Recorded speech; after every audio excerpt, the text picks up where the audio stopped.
Primos y Primas, queloque, welcome, bienvenidos to the Dear God Are We There Yet, the podcast con tu prima favorita. Soy Alicia Sanchez, and yes, this podcast is bilingual, empowering social good one conversation at a time, sharing weekly insights and inspirations from people adding their magic to make this world a better place. Whether you want to learn more about volunteer travel, being more socially conscious, or you love a good conversation that breaks down barriers while evoking pasión and emoción, this is the podcast for you. Grab a cafecito y vamos a hablar.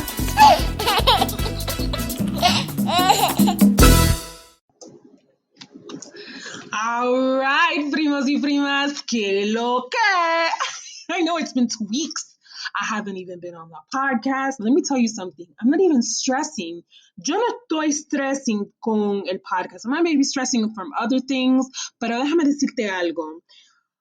If I don't do a podcast one day, 1 week, I know I'm supposed to be consistent, but I can't be hard on myself. So I'm going to just tell you guys, before I just jump into this podcast today, ustedes, déjame decirte algo, don't stress para la vaina que bien chiquitica, don't stress, like literally. I think we put all these things in, I know even as a founder of a nonprofit, I want to do so much. I feel like I don't have enough time of the day.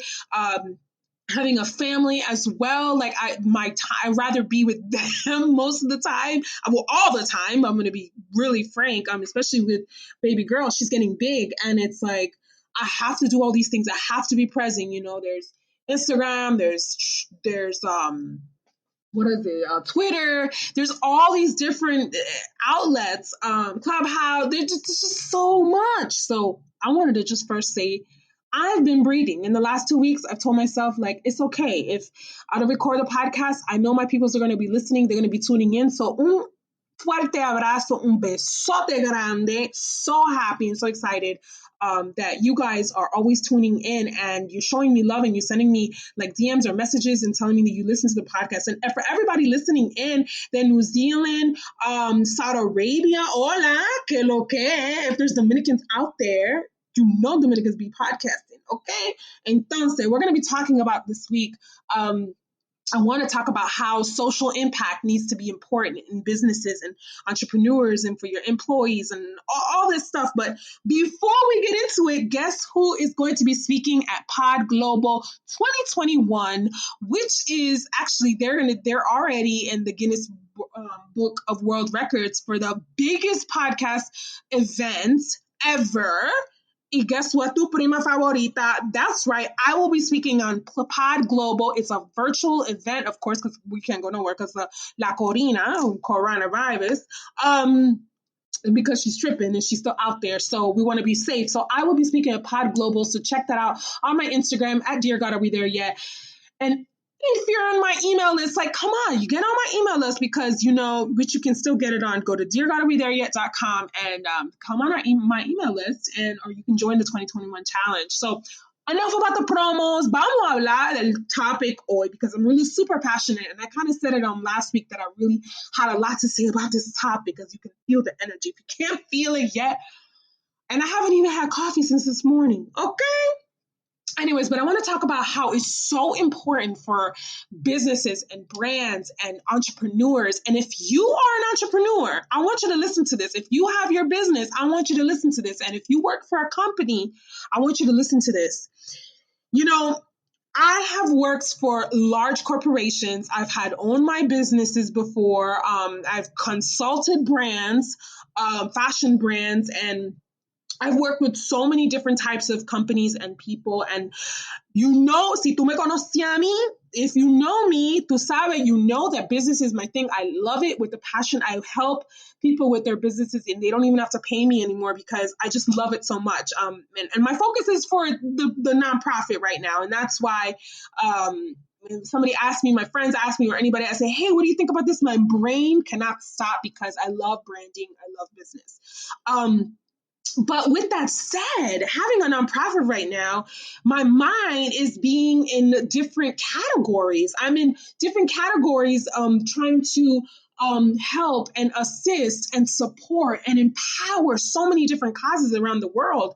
And this is why I started Dear God, Are We There Yet, the nonprofit, because I have a passion for so many things, not just children, not just the environment, not just poverty, not just the Latin American countries or LGBTQ. And if I missed one, sorry, I thought it was LGBTQ, but there's se cambio. So I don't know. I'm sorry.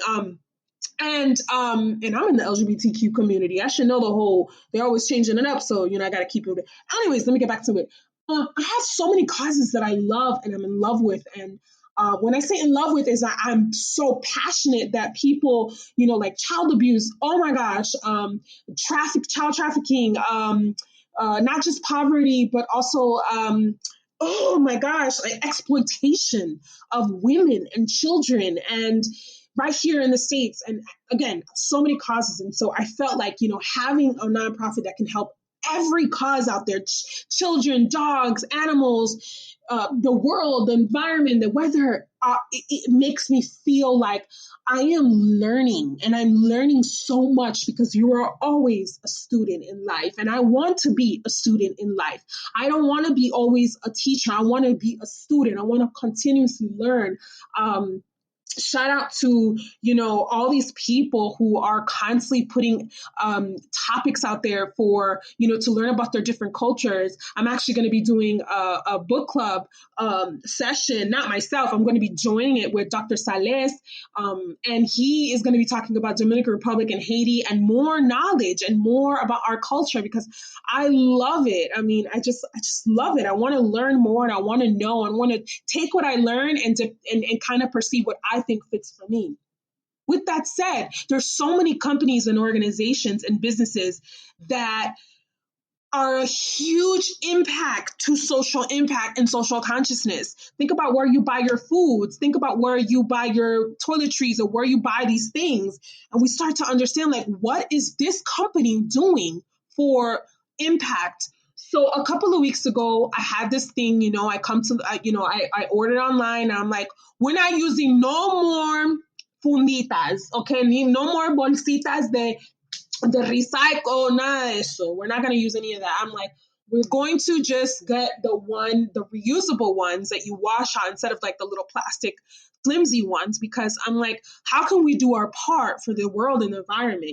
Like how? Because there's landfills. I mean, there's landfills in Haiti. There's landfills in Dominican Republic. I've seen it with my eyes. There's landfills in all parts of the world. Even here, there's landfills filled with junk and garbage. And so I'm like, how can we do our part? Because I'm constantly looking. And, and then I start thinking to myself about these companies and how are these companies, where I'm buying these items, right? Because I'm not completely plastic free. I would be a hypocrite if I told you I'm plastic free, completely packaging, because half of everything in my house comes from it. So I have to try to see like one step by step. Don't get cute. Don't come for me talking about I saw you with it. I'm like I said, one by one. Okay. Anyways, so I'm trying to think like, este arroz, this rice, where am I getting this rice from? What is this company, this basmati rice coming from? What is this company doing for our environment, for social impact, for the people that are working, collecting this rice? And, I had an epiphany, a little moment that go, and I had this moment because when I was in fashion, for me, it was important for me to understand, and this is why my clients loved me, because I knew exactly if they were my client and we were going to do mass production, they knew exactly where they were getting their clothes sewn. No little children, no muchachitos going to be sewing their clothes. They're not going to be getting fabric from, a lady that, that they're exploiting her time or the resources, whatever the case is. And I would literally go to Peru. I would travel and get on a plane, go to Peru. I wanted to meet my cut and sew factory. I wanted to have cafecito with them. I wanted to talk. I wanted to hear their story. I wanted to know that before I used to do anything with mass production, I didn't want to not know the output of it. And it was important to me. Like I knew I could get things done in China for a certain price. But I was like, no more. Eso no va. I can't do that because my soul will not want to sleep at night. And when I was in fashion, I remember designers like, oh my gosh, it's so expensive. Like I could just go to China. And I said to her, when I broke it down to her, and I was like, let me break it down to you about these fabrics. Let me break down the business. When you are producing a product and you're thinking about social impact and social consciousness of the world, you are becoming either the problem or the solution to what we have in this world. Right here in America, people in California, the same thing. So it's important to kind of put that in perspective and think of how you can say, how can I go ahead and be an impact? And so think about your businesses and think about the companies that you work for. What are they doing for the world? Are they working with a nonprofit? Are they getting down and dirty with their hands and saying, how can we make our product and service for everybody and being inclusive? So I didn't want to make this podcast super long, but I wanted to put this information in your brains, how the impact of our companies, corporate America or not corporate America, even you as an entrepreneur, what are you doing? Like, what are you doing as an entrepreneur to help locally, your local communities or globally? If you're working with moms and you're working with moms to, if you're a coach or some sort, how are you giving back for other moms that won't be able to invest in your programs? If you have a physical product, clothing or whatever the case is, what are you doing with the remnants, with what you don't sell, what's over 60 days that's sitting in your inventory? What are you doing? Because what happens is that we can be either the problem or we can be the solution. And when I say solution, I'm not saying oh, I did my part, have a nice day. No, I'm saying that we can work towards something, and that reciprocation can keep going. So yeah, I might not be plastic free, but that one step saved, and it's teaching now, not only myself, but my child and my niece and my family and my wife, and all of us are understanding what those repercussions come from. So I hope you guys enjoyed today's podcast. I try not to make it super long because I want to really get to the point. So my next question to you is, do you as an entrepreneur, do you have initiatives, a volunteer program where you can get people out there to volunteer? We have an amazing volunteer program for companies, and we're spreading the word out to HR directors, hey, get volunteer programs for your employees so that they can put the time and learn about other causes and how they can make a difference. Hasta la próxima. Un fuerte abrazo. I love you guys so much, and I will talk to you next week. And remember, you don't have to be rich or famous to help people. Wepa! Thank you for tuning in. Show us your love and join the conversation on one of our redes sociales, social media. Leave a podcast review and be sure to tune in next week. ¿Y qué ahora? What's next? Check out our website and volunteer today. We have so many virtual volunteer opportunities, and remember, you can be a part of the change in a changing world. Hasta la próxima. Besos!